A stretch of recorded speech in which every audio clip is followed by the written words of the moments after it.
Archive 13. The Vitebsk Strangler. 14 names in the snow. Snow fell on the rail line outside Vitebsk on a January morning in 1984. A track worker spotted a woman's coat half buried under the drift. He stopped walking. The coat still held the shape of shoulders, the precise, terrible geometry of a person who was no longer there. One button was missing. The body beneath it had been strangled with a scarf that belonged to her. She had dressed that morning. She had buttoned that coat. Gennady Mikhasevich murdered at least 14 women between 1971 and 1985 in and around Vitebsk, a mid-sized industrial city in the Byelorussian Soviet Socialist Republic. He operated inside a closed society that kept crime statistics secret, buried inconvenient patterns in bureaucratic silence, and treated every unsolved killing as a political embarrassment rather than an urgent investigation. For 14 years, the system did not fail by accident. It failed by design. This case still matters, not because of what one man did, but because of what dozens of institutions refused to do. It is a story about the lethal space between a body in a ditch and a file that never gets opened, about a killer who understood, on some animal level, that the machine surrounding him would protect him far better than he could ever protect himself. 14 women died inside that machine. Their names are on a single page in the Vitebsk Regional Court Archive. They deserve more than a page. Chapter 1, The World Before Vitebsk, in the 1970s, smelled of coal smoke and wet wool. Factory sirens marked the hours more reliably than clocks. The city sat in the Byelorussian SSR, Soviet-era apartment blocks stacked in gray rows along the Dvina River, textile mills running 3 shifts, their windows glowing orange against the winter dark. Young women walked to work at dawn and returned after dark. Public transport ran on Soviet schedules, which is to say, it ran when it chose to. Hitchhiking was common. It was also officially discouraged, which in the Soviet context meant it was quietly universal. The streets after 10 p.m. were quiet in a specific way, not peaceful. Quiet, the way a room goes quiet when something is wrong and no one wants to say it first. Gennady Mikhasevich was born in 1947 in a village in the Vitebsk Oblast, the youngest of 3 children in a family of collective farm workers. He finished secondary school without distinction, completed his mandatory army service, and returned to civilian life as an electrician at a local maintenance depot. He married in 1970. 2 children followed. He joined the Communist Party, attended meetings, paid his dues, and was recorded in party files as a dependable member of no particular note. Neighbors described him as quiet and helpful. He kept a small garden. He fixed the wiring in the building hallway without being asked, and refused payment with the particular modesty Soviet men wore like a second uniform. His wife, Lyudmila, later told investigators he was not unusual in any way I could see. That was the point. The Soviet system, structurally, was incapable of seeing him. Official crime statistics for the Byelorussian SSR reported almost no serial murders, not because they didn't occur, but because the category barely existed on paper. Each violent death was logged as an isolated incident, a hooliganism case, a domestic disturbance, a probable robbery. Local militia units answered to regional party committees that measured success by closure rates, not investigative accuracy.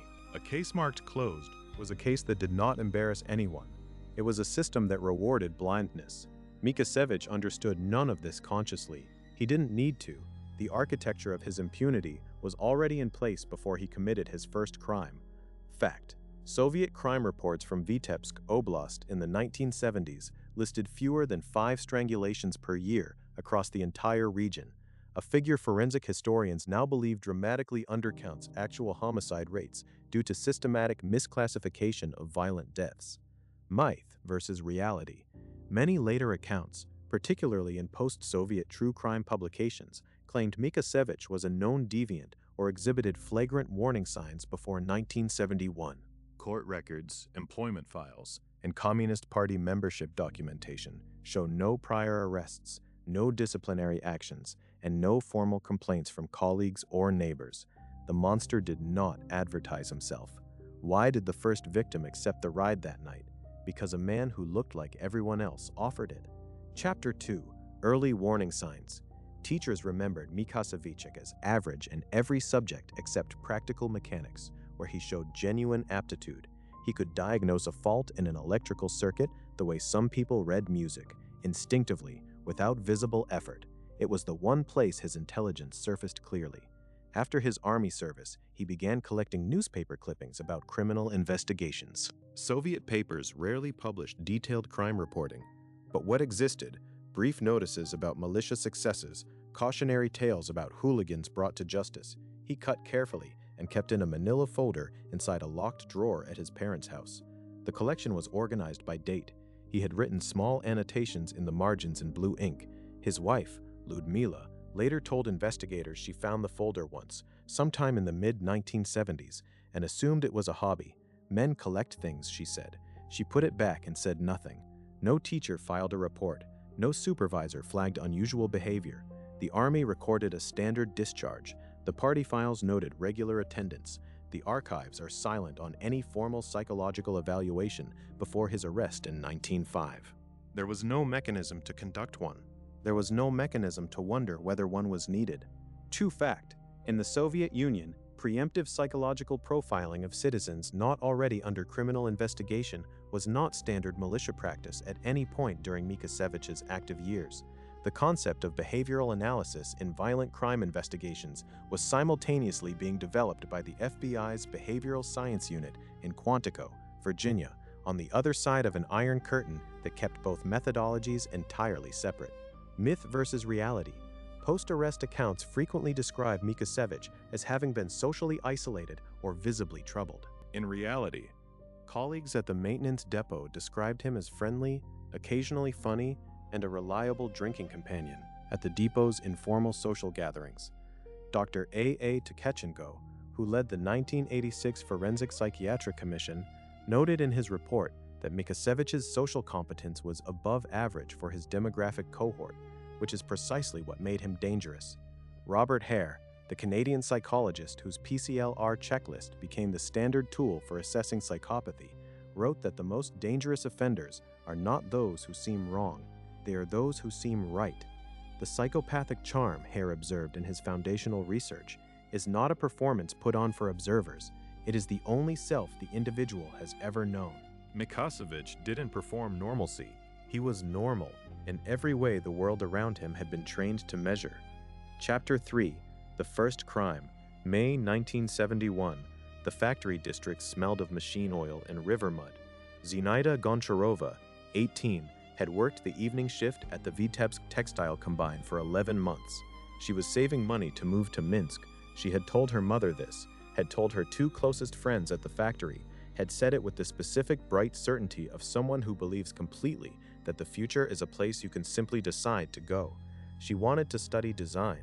She sketched patterns in the margins of her shift schedules, geometric borders, simple repeating motifs she thought might look well on fabric. On the evening of 14 May 1971, she left the factory gate at 10:40 p.m. and walked toward the bus stop on Moskovskaya Street. The spring air was cool. The street lamps along that stretch cast amber pools on the wet pavement, with long shadows between them. She was wearing a gray coat and carrying a canvas bag with her work clothes inside. She never reached the bus stop. Her body was found 2 days later in a drainage ditch outside the city's eastern boundary, half concealed by a stand of young birch trees. She had been strangled with her own scarf, a pale blue one, hand-knitted, that her mother had made her the previous winter. Her canvas bag was gone. Her coat was buttoned to the throat, as though someone had dressed her afterward. In a photograph in the case file, one of very few that survived declassification, she is smiling at a factory social event, standing slightly to the left of the frame, as if she stepped into the picture at the last moment. Her hair is dark, cut to her jaw. She is carrying a cup of tea in both hands. Mikhasevich later stated in his 1985 confession that he had been driving near the factory gate that evening. He had not been assigned to any task in that area. He stopped and offered Zinaida a lift. She was hesitant. She knew the stop was not far. He told her he was going that direction anyway. She got in. He drove past the bus stop without slowing. When she objected, he turned off the main road. She became frightened. She tried to open the door. He stopped the car on a dirt track through the eastern fields, and the killing lasted, by his own account, less than 2 minutes. He used her scarf. He drove home. He washed his hands at the kitchen sink. He ate dinner with his wife and 2 children. Mikhasevich's first vehicle was a Zaporozhets, a small, underpowered Soviet microcar, far more common in rural areas than in the city itself. Its presence near factory gates was unremarkable. By 1974, he had access to a larger depot vehicle through his work, which extended his operational range significantly. Myth versus reality. Several post-Soviet accounts describe the first killing as sexually motivated in a straightforward sense. The 1986 Psychiatric Commission specifically rejected this framing. Dr. Irek Tkachenko's report concluded that the primary driver was the desire to exert absolute control over another person's continued existence, control he experienced as erotic, but which was fundamentally about dominance rather than sexual gratification in the conventional sense. The distinction matters for understanding the escalation that followed. The militia classified Zenaida Goncharova's death as a robbery homicide. The file was closed within 6 weeks. Her canvas bag was never recovered. The pale blue scarf was logged as evidence and then misfiled. A photograph of her younger brother, Alexei, 8 years old that summer, was found in the pocket of her gray coat. It was the only personal item Mikhasevich left behind. He kept everything else. The file closed. The folder in the locked drawer got one more clipping. What would have changed if that first report had stayed open longer? Everything. 11 more women, at minimum. Possibly more. We will never know the precise number because the system that failed to find him also failed to count him accurately. Chapter 4. The Pattern. By 1978, the killings had settled into a rhythm. Mikhasevich approached women walking alone after dark, near factory gates, at bus stops, on the unlit stretches of road between residential districts. He was, by then, an experienced electrician with legitimate reasons to be driving at odd hours. He claimed to be a militia officer. He offered rides. He was calm, unhurried, plausible. Women got in. Once inside the vehicle, he used whatever was available. A scarf, a belt, a length of electrical wire he kept coiled under the driver's seat. He removed small personal items afterward. Earrings still warm from being worn, plastic combs, identity cards with photographs on them, and kept them in a tobacco tin in a locked box in his garage. By 1982, investigators would later determine the tin contained items from at least 9 women. He had begun, sometime around that year, to pose the bodies, arms crossed over the chest, head slightly turned. The posing was deliberate enough that Dr. Tkachenko would later describe it as a ritualized attempt to restore dignity to an object he had destroyed, a formulation that is both clinically precise and deeply chilling. He was not expressing remorse. He was completing the transaction on his own terms. The pattern was visible in the files, not hidden, not obscured, visible. If anyone had laid the reports side by side on a single table and looked at them together. Same ligature method, same victim profile, women between 18 and 30, alone, on foot, in the industrial eastern districts. Same missing personal items, same post-mortem positioning from 1982 onward. No one laid the files side by side. Each militia district filed its own reports. Each report went to its own regional committee. Each committee measured its closure rate. The pattern lived in the gaps between jurisdictions, invisible because the system had not been designed to look across its own internal borders. Between 1971 and 1984, Vitebsk Oblast militia recorded at least 23 unsolved female homicides. Of these, Forensic Review after 1985 attributed a confirmed 14 to Mikhasevich, with 3 additional cases considered probable but unconfirmed due to degraded physical evidence. A myth versus reality. A persistent rumor in Vitebsk after the arrest held that Mikhasevich had been questioned at least once in connection with a victim and released without charge due to party connections. No documentary evidence supports this claim. What the records do show is more mundane and more damning. His name simply never surfaced in any investigation until a partial license plate number put it there in late 1984. Former FBI profiler John Douglas, who consulted on Soviet-era case files during the post-Cold War exchange programs of the early 1990s, noted that Mikhasevich's behavioral evolution followed a trajectory he recognized precisely. The organized offender doesn't stay static, Douglas observed in his 1995 analysis of comparable cases. He refines, he gets more comfortable. The posing, the trophy-taking, those aren't escalation in the violent sense. They're the offender settling into a practice, making it his. Mikhasevich was settling in, and the system gave him all the time he needed. Chapter 5. The Victims. Zenaida Goncharova, 18, carried a photograph of her 8-year-old brother Alexei in her coat pocket. She wanted to study textile design in Minsk. She never got there. Tatiana Kirpichenko, 23, had bought 3 meters of blue cotton fabric the afternoon she died. She was sewing a dress for her mother's birthday. The fabric was found folded on her kitchen table. The dress was never finished. Elena Stolyarova, 21, had written the price of a pair of winter boots in pencil on the inside of her wrist, the way you do when you don't have paper and you don't want to forget. She had seen them in a shop window in Minsk and was saving for them at 4 rubles a week. Olga Piskunova was 22. She worked the morning shift at a ceramics plant and sent half her wages home to her parents in a village 40 kilometers east of the city. Nina Bondureva was 19. Her colleagues at the factory described her as the one who always remembered birthdays. She kept a small notebook with names and dates written in careful columns. Svetlana Voronova was 27. She was 3 months pregnant. The militia report recorded this fact in a single line and moved on. Irina Morozova, name reconstructed from trial records, approximately 24, had been transferred to Vitebsk from a factory in Polokz 6 months before her death. She knew almost no one in the city. Galina Semyonova, name reconstructed from trial records, approximately 20, was described by her supervisor as the fastest loader on the second shift. She had been talking about applying for a supervisory position.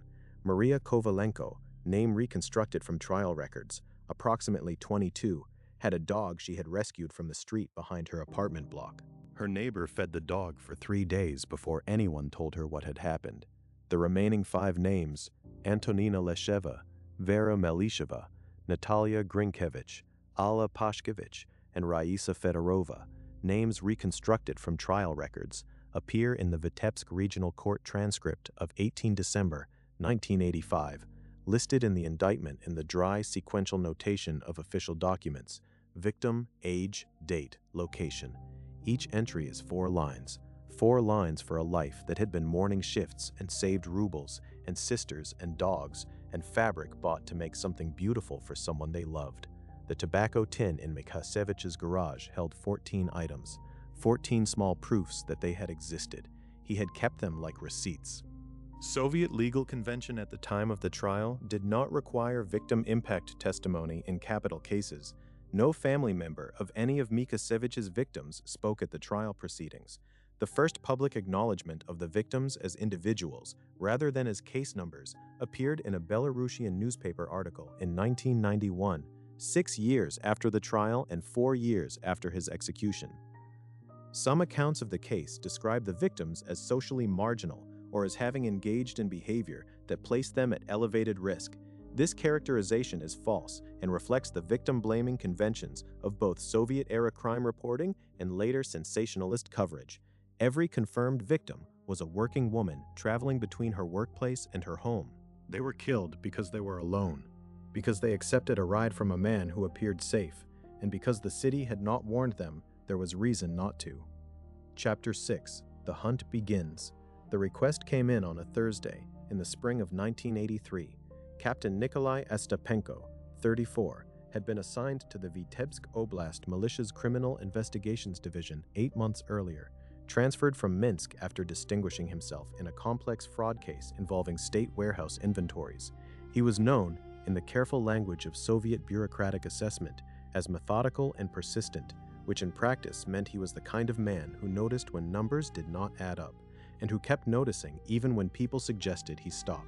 He had spent his first 8 months in Vitebsk reading files, not current files, old ones. He had gone back to 1971, not because anyone directed him to, but because a case he was reviewing in late 1982 referenced a prior unsolved strangulation, and that reference sent him to another file, and that file contained a note referencing a third. He followed the thread the way a good electrician traces a fault, methodically, backward through the circuit, not stopping until he found the point where the current broke. By February 1983, he had identified 9 unsolved female strangulations in the oblast that shared a specific convergence of characteristics. Same ligature method, scarves or flexible material, not cord or wire, applied from behind with consistent force, same victim profile, same post-mortem presentation in the more recent cases, same pattern of missing personal items logged and then apparently never cross-referenced. He wrote a formal request to his commanding officer, Major Gribov, asking permission to open a consolidated review file, a single dossier that would treat all 9 cases as potentially connected and pursue them as a unified investigation. He included a 4-page summary of his findings. He attached photocopies of the relevant case sections. Major Gribov declined the request within 48 hours. The stated reason, in writing, was that consolidating the files would create unnecessary public alarm and reflect poorly on the investigative record of the division, a formulation that translated, without diplomatic softening, to "We have already closed these cases and we are not going to unclose them." There was a secondary concern, unwritten but understood. If the cases were connected, then the division had been wrong about every single one of them. Every closure was a misclassification. Every clean record was a lie. That was not a conclusion anyone in the regional party structure was prepared to absorb. Ostapenko kept a private notebook anyway. He did not call it an investigation, in the notebook or anywhere else. He called it background reading. He continued pulling files on cold strangulation cases, not just in Vitebsk city, but across the oblast. He began cataloging the ligature characteristics by hand, cross-referencing dates and locations on a hand-drawn map he kept folded in the notebook's back cover. When he found a case with matching characteristics, he added a small mark in blue ink. By the autumn of 1983, the map had 11 marks on it. He showed it to no one. The institutional pressure to close cases was not abstract. It was structural and immediate. Closure rates were reviewed quarterly at the Oblast Party Committee level. An investigator whose cases remained open was an investigator whose performance metrics were poor. Poor metrics had consequences, not dramatic ones, but the grinding Soviet variety: slower promotions, less desirable postings, quiet marginalization. Ostapenko was aware of all of this. He kept the notebook in the breast pocket of his coat when he was at the office. Soviet militia closure rate targets in the 1970s and early 1980s routinely exceeded 85% for homicide cases. Independent forensic historians reviewing post-Soviet records have estimated that in some oblasts, as many as 30% of closed homicide cases from this period were misclassified, recorded as robberies, accidents, or undetermined causes of death to protect the closure metric. Myth versus reality. A narrative that emerged after Mikhasevich's arrest portrayed Ostapenko as a lone crusader working heroically against corrupt superiors. The reality is more complex and more systemic. Ostapenko's superiors were not corrupt in the criminal sense. They were not being bribed or protecting Mikhasevich deliberately. They were operating rationally within a system that made ignoring the pattern the professionally safe choice. The system itself was the antagonist. This distinction matters because it explains why the same failure can recur in any bureaucratic structure that measures closure rather than accuracy. By spring 1985, Ostapenko's private notebook contained 14 files with matching ligature marks, consistent victim profiles, and documented missing personal items. 14 cases, 14 names, a killer operating freely for 14 years. He had not been authorized to know this. He knew it anyway. Public awareness arrived late and in the smallest possible dose. In November 1984, the local paper Vitebskaya Pravda ran a 3-paragraph notice: no photographs, no details, no attribution to a specific threat, asking women not to accept rides from strangers after dark. The notice ran on page 4, below a report on a regional agricultural cooperative meeting. It appeared 6 weeks before the arrest. 6 weeks, 14 years, and 6 weeks. Dr. Tkachenko, reflecting on the case's timeline in a 1995 paper, wrote that the institutional dynamics of the Mikhasevich investigation represent a textbook case of what occurs when bureaucratic self-preservation is structurally prioritized over investigative accuracy. The individual investigator who saw the pattern was not celebrated for seeing it. He was penalized for trying to act on it. The system did not fail despite itself. It failed as designed. There is a particular kind of courage in keeping a notebook in your breast pocket. Ostapenko kept it for 2 years. Chapter 7. Living in the Shadow of Fear. Women began walking in groups of 3 after dark. not because anyone officially told them to.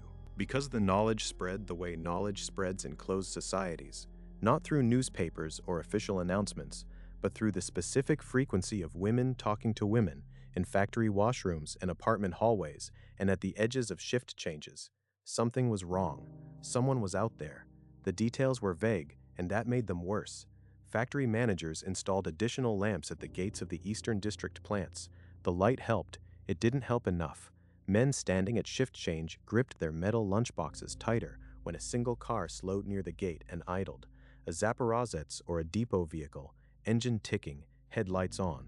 Ordinary, completely ordinary. The fear was in not being able to tell. Rumors filled the space that information refused to occupy.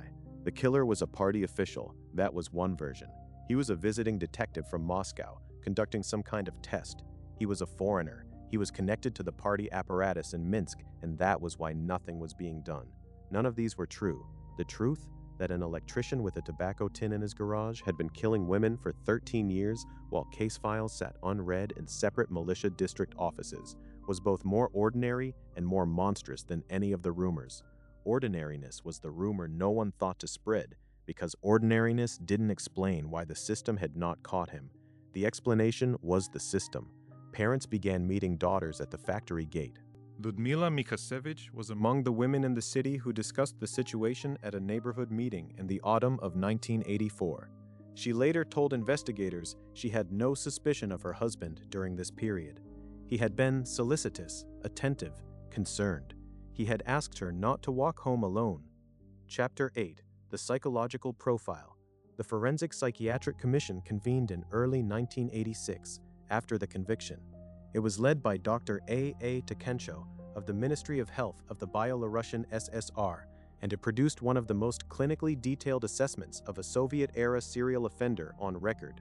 The commission's findings ran to 47 pages and covered Mikhasevich's developmental history, his social functioning, his sexual psychology, and the specific cognitive architecture that allowed him to kill 14 women over 14 years without apparent psychological destabilization. The central finding was unambiguous: no psychosis. Mikhasevich was not delusional. He did not hear voices. He was not detached from reality in any clinical sense. He understood completely what he was doing and understood that it was wrong in the eyes of the law. He did it anyway. What the commission found instead was a highly organized offender with normal social functioning, a specific pattern of sexual motivation tied to control rather than sadistic injury, and a complete absence of victim empathy that was not accompanied by any of the outward markers that might have identified it. He felt nothing about the women as people. He felt a great deal about them as objects that had temporarily satisfied a need and then continued, inconveniently, to exist. The commission noted, carefully, in clinical language, that his repeated early failures in forming stable emotional relationships with women had calcified into a specific cognitive framework. Women were, at the level of his psychology, fundamentally disappointing. They withdrew, they left, they refused. The control he exercised in the final minutes of each victim's life was, in his internal narrative, the only form of relationship that could not disappoint him. The 1986 Tkachenko Commission report was classified for nearly 2 decades. It was not available to Western researchers until partial declassification in 2003. A summary was referenced, without direct quotation, in FBI Behavioral Science Unit training materials compiled in 1992, based on information shared during post-Cold War law enforcement exchange programs. Myth versus reality. Several popular accounts of the case describe Mikhasevich as having been physically abused as a child or as having witnessed serious domestic violence. The commission found no documentation supporting either claim. Tkachenko explicitly cautioned against constructing a trauma narrative where the records did not support one, noting that the absence of dramatic causative events is itself a clinically significant finding. It undermines the comforting assumption that monsters are made by exceptional circumstances rather than by the ordinary accumulation of ungratified psychological needs. Dr. Tkachenko, in a later published paper, offered a formulation that has been cited repeatedly in post-Soviet forensic psychiatry. Mikhasevich did not experience the killings as crimes against persons. He experienced them as resolutions to problems. Each victim was a problem that had presented itself. a woman who had not complied, who had not stayed, who had not been what he required, and the killing was the resolution. His affect during confession was not that of a man discussing his crimes. It was that of a man explaining a series of engineering decisions. 14 of them.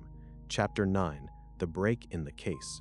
The night of 21 December 1984 was cold in the specific way the Vitebsk winter gets cold in the week before the new year, not dramatically, but with a steady, grinding insistence that makes the walk from a bus stop feel twice as long as it is. Nadezhda Chekunova, 31, was walking home from a late shift at the Vitebsk instrument factory. She was a quality control inspector. She had worked the evening shift for 6 years. She knew the route, knew the stops, knew exactly how long each section of the walk should take. She was not naive about her city or her circumstances. The whisper network of warnings had reached her, as it had reached every woman in the eastern districts. When the car slowed beside her, she kept walking. He rolled the window down. He said he was going her direction. He sounded calm, unhurried, pleasant. The cold was a persuasion all its own. She got in. He drove past her street without turning. She did not panic immediately. She asked him about the street, and he gave an answer, some reason, some plausible deflection. Then he turned off onto a side road, and the car slowed, and she understood. She opened the door before he stopped. He grabbed for her. She pulled free, or mostly free. The medical examination would later note bruising on her right forearm and neck, and she ran. She ran toward the lights of the main road. He did not pursue her on foot. She heard the car reverse. She kept running. She found a militia post 9 minutes later. She was shaking. She told investigators, not from cold. Nadezhda Chekunova gave her statement within 2 hours of the incident. Her account described the driver's approximate age, build, and a partial license plate number, 3 digits from the rear plate, which she had seen in the light of a passing vehicle as she ran. This partial number would ultimately close the case. Some accounts describe Chekunova as initially reluctant to report the incident, citing fear of not being believed. The surviving record does not support this. Her militia statement was made the same night and was detailed, consistent, and filed as an active complaint. The failure was not in her reporting. It was in the initial pace of the investigation. A vehicle check on those 3 digits was not completed until 9 January 1985, 19 days after her statement. Captain Ostapenko reviewed Chekunova's statement 3 days after it was filed. He read the partial plate and the description of the vehicle, a gray depot vehicle, larger than a private car, official-looking, and something in his notebook turned a corner. He cross-referenced the partial plate against vehicle assignments in the 3 maintenance depots that serviced the eastern districts. There were 4 possible matches. He eliminated 2 within hours based on driver assignment logs that placed those vehicles elsewhere on the night of 21 December. The third was a private vehicle whose owner, when interviewed, had an alibi supported by 3 witnesses. The fourth was assigned to the Vitebsk Electrical Maintenance Depot, and its primary driver, logged in the depot's vehicle assignment register for the evening of the 21st, was listed as Gennady Mikhasevich. Ostapenko stared at the name for a moment. Then he pulled the personnel file. It showed a 38-year-old electrician, Communist Party member, married with 2 children. No prior record, clean performance reviews, a neighbor of at least one of the victims. It turned out he had lived 3 streets from Zinaida Goncharova in 1971. He noted that detail. He added it to the notebook. The apartment search warrant was granted on 6 January 1985, a process that, in the Soviet system, required sign-off from the Oblast Prosecutor's Office and, informally, confirmation that the party committee would not object. It was approved in 48 hours, which by Soviet procedural standards was remarkably fast. Whatever institutional resistance had surrounded this case for 14 years, it evaporated once a specific name was attached to a partial license plate number and a survivor's statement. On 8 January 1985, officers arrived at Mikhasevich's apartment on Lenina Street. The tobacco tin was in a locked metal box in the garage.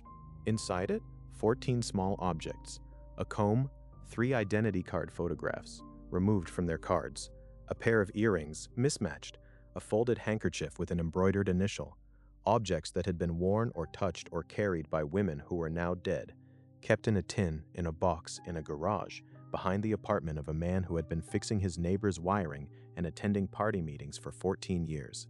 Ostapenko later recalled the moment in an interview included in the case archive. "I looked at the tin and I thought about the notebook in my coat pocket. 14 marks on a map, 14 objects in a box. The math was very simple. It had always been very simple. No one had been willing to do it." Chapter 10. Capture, Trial, and Fate. Mikhasevich was arrested on 8 January 1985. He confessed within hours, not reluctantly, not under significant pressure, but with a quality that investigators described as almost administrative. He was precise about dates, routes, and methods. He identified locations. He corrected errors in the preliminary case summary with the demeanor of a man reviewing an inaccurate work report. When he reached the end of his statement, he folded his hands on the table and waited. He did not ask about his family. He did not ask about his lawyer. The trial opened in Vitebsk on 12 December 1985. It lasted 4 days. The courtroom was not open to the public. Soviet legal procedure in capital cases of this sensitivity routinely excluded general attendance. The indictment named 14 victims. The defense offered no psychiatric counterargument, accepting the commission's finding that Mikhasevich was fit to stand trial and criminally responsible for his actions. He was convicted on all counts. The sentence was death. Under Soviet law, the method was a single shot to the back of the head, administered by a designated officer of the state. The sentence was carried out on 2 February 1987 in a facility whose location was not disclosed to the family. Lyudmila Mikhasevich was informed by post.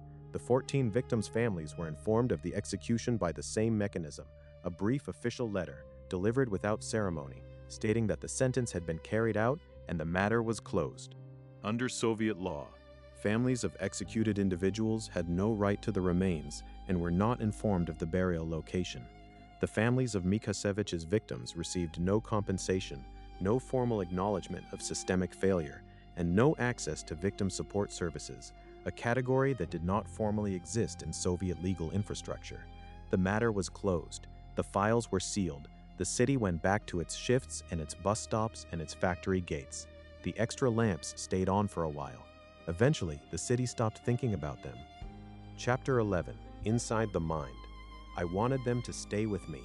Mikhasevich said this to Captain Ostapenko in a recorded interview conducted at the Vitebsk detention facility in February 1985, 6 weeks after his arrest. The interview lasted 4 hours.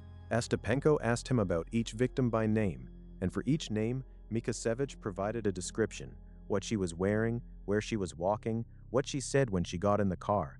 He remembered all of them. He expressed no remorse for any of them. The statement, "I wanted them to stay with me," is not the most disturbing thing he said in that interview. The most disturbing thing is the tone in which he said everything else: flat, informational, the affect of a man giving directions to a place he has been many times and knows well. He discussed 14 killings the way a shift supervisor discusses 14 maintenance jobs, methodically, sequentially, with occasional corrections for factual accuracy. When Ostapenko asked him directly whether he understood that the women were people with lives and families, Mikhasevich paused, a pause Ostapenko noted in his written summary as lasting approximately 8 seconds. Then he said, "Yes, that was the problem." Dr. Tikhonko's report parsed this response at length, concluding that it represented not a confession of awareness, but its opposite, a description of the fundamental cognitive structure underlying the violence. The women's personhood was not something Mikhasevich ignored. It was something he experienced as an obstacle. Their continued independent existence after the encounter was the problem the killing solved. The recorded interview tapes from the Ostapenko sessions were classified as part of Case File 245085 and remained in the Vitebsk Regional Court Archive until partial declassification in the early 2000s. Transcripts were referenced in Tikhonko's 1995 paper and in a Byelorussian legal review published in 1990. Myth versus reality. Several accounts claim Mikhasevich expressed pride in having evaded detection for so long and portrayed the arrest as a source of grievance. The interview transcripts do not support this. He expressed neither pride nor resentment. He expressed, as far as the record shows, almost nothing. Ostapenko wrote in his case notes, "Interviewing him felt like reading a technical manual for something that should not have been built." Chapter 12. The Legacy of the Case. The Mikhasevich investigation did not disappear quietly into the Soviet archive. It could not. 14 victims, 14 misclassified cases, 14 years of an identifiable pattern that no one had been permitted to identify. The scale of the institutional failure was too large to simply seal and file. By 1986, internal MVD reviews were already underway, not because anyone in the Byelorussian party apparatus was eager to confront the record, but because the alternative, waiting for another case to prove the same point with another set of victims, was too politically costly to risk. In 1986, the Byelorussian MVD created a dedicated unit for serial violent crime investigation. It was the first of its kind in the Republic. The unit's mandate specifically included cross-jurisdictional case review, the systematic comparison of unsolved violent crimes across oblast boundaries that Ostapenko had been denied permission to conduct 3 years earlier. The irony was not lost on anyone who had been present for the denial. The case also produced the first systematic cross-referencing protocol for unsolved strangulations across Byelorussian oblasts, a procedural change that, while not attributed to the Mikhasevich case in public-facing documentation, was directly traceable to it in internal MVD memoranda declassified in 2005. Ostapenko was promoted. The promotion came without public ceremony or official acknowledgement of the role his private notebook had played. He continued working in Vitebsk until his retirement, where the Mikhasevich case was referenced without full details in FBI Behavioral Science Unit training materials compiled in 1992 as part of post-Cold War law enforcement data sharing. It appears as a comparative case study in the section on organized offenders operating within bureaucratic systems that suppress cross-jurisdictional data sharing. Where myth versus reality. It has been claimed that the case directly inspired Soviet-era reforms to psychiatric screening of citizens. No evidence supports this. The procedural changes were investigative, not preventive, focused on how cases were reviewed and shared, not on how offenders were identified before committing crimes. The families of the 14 victims received no formal apology from the state. No memorial was constructed. No inquiry was convened to formally assess why 14 cases had been closed incorrectly over 14 years. The procedural improvements were real. The accountability was not. Chapter 13, could it happen again? The honest answer is, it already has. Not in Vitebsk, not in the same form, but the structural conditions that allowed Mikhasevich to kill 14 women over 14 years are not unique to the Soviet system, and they have not been confined to history. Every investigation in which local agencies fail to share data with neighboring jurisdictions, every bureaucratic structure in which closure rates are measured rather than closure accuracy, every institutional culture in which an inconvenient pattern is easier to ignore than to act on. These are the conditions. They recur. Modern license plate recognition technology would have flagged the repeated appearance of the same vehicle near multiple body recovery sites within days, not decades. Digital case management systems can cross-reference ligature methods and victim profiles automatically. The VICAP database, developed by the FBI in 1985, the same year as Mikhasevich's arrest, exists specifically to surface the patterns that investigators like Ostapenko had to find by hand in private notebooks kept in coat pockets. The technology exists. The question is whether the institutions that use it are structured to act on what it finds, or whether they are structured as the Vitebsk Oblast militia was structured to make acting on it professionally dangerous. The FBI's Violent Criminal Apprehension Program, VICAP, was established in 1985. As of the early 2020s, participation by local law enforcement agencies across the United States remains voluntary, and submission rates vary significantly by jurisdiction, meaning that cross-jurisdictional pattern recognition still depends on individual agencies choosing to share data. Myth versus reality. A common assumption in true crime coverage is that modern forensic technology has largely eliminated the conditions that allowed cases like Mikhasevich's to persist. Forensic researchers and law enforcement analysts consistently push back against this assumption.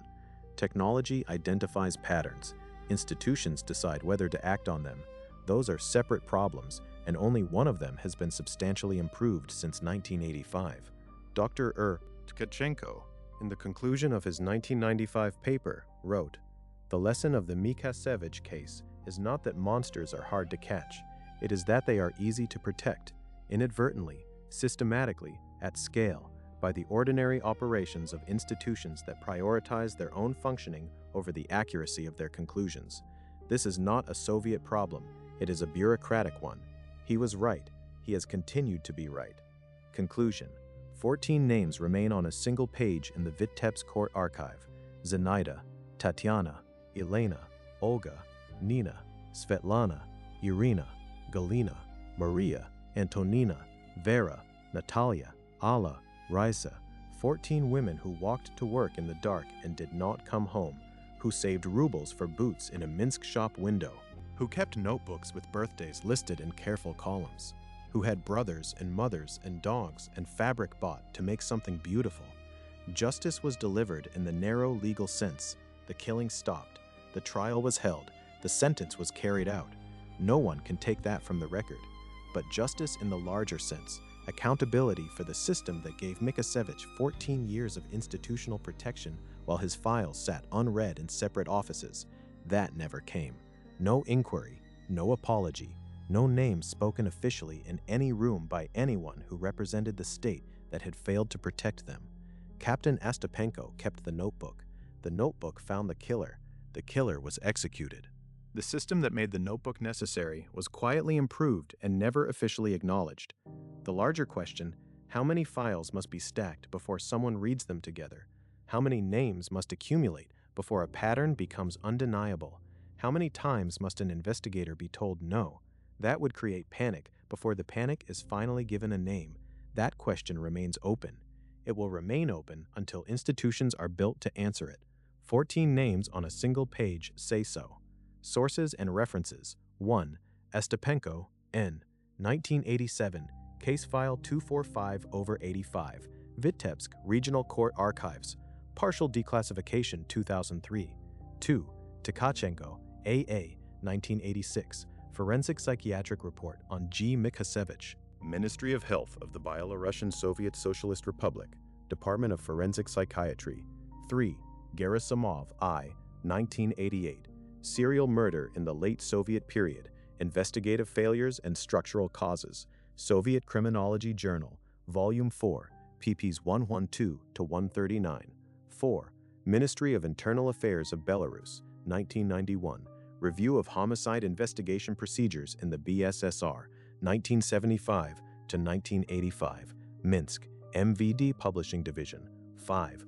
Court Transcript, Vitebsk Regional Court, 12 to 18 December 1985, Case Number 24585, Vitebsk Regional Court Archives. 6. Chekunova, N. 1985, Survivor Testimony, included in Case File 24585, Vitebsk Regional Court Archives, recorded 21 December 1984, Formal Statement 9 January 1985. 7. Kuznetsov, V. 1990, Behavioral Analysis in Belarusian Homicide Cases, a Retrospective. Belarusian Legal Review, Number 3, pp. 44-67. 8. Vitebskaya Pravda, 15 November 1984, Public Safety Notice, page 4, Vitebsk City Archive Holdings. 9. Vitebsk City Cemetery Administration, 1986, Burial Records, 1971-1985, Vitebsk Municipal Archive. 10. Federal Bureau of Investigation, Behavioral Science Unit, 1992, Training Materials, Organized Offenders and Bureaucratic Environments, Comparative Case Studies, Quantico, Virginia, FBI Academy. References Mikhasevich case without full attribution, per standard BSU training protocol of the period. 11. Tkachenko, A.A. of 1995, Organized versus Disorganized Offenders in Post-Soviet Homicide Investigations, Lessons from the Mikhasevich Case, Journal of Forensic Psychiatry, Volume 6, Number 2, pp. 201-2000. 4. 12. MVD Belarus, 1986. Internal Memorandum, Creation of Specialized Homicide Investigation Units within the BSSR MVD structure, Declassified 2005, Minsk, National Archive of the Republic of Belarus. 13. Harry R.D., 1993, Without Conscience, The Disturbing World of the Psychopaths Among Us, New York, Pocketbooks, referenced for psychopathy assessment framework applied in Soviet forensic context. 14. Douglas, J., and Olshaker M., 1995, Mindhunter, inside the FBI's elite serial crime unit, New York, Scribner, referenced for behavioral profiler analysis of organized offender escalation patterns, including post-Cold War case consultations.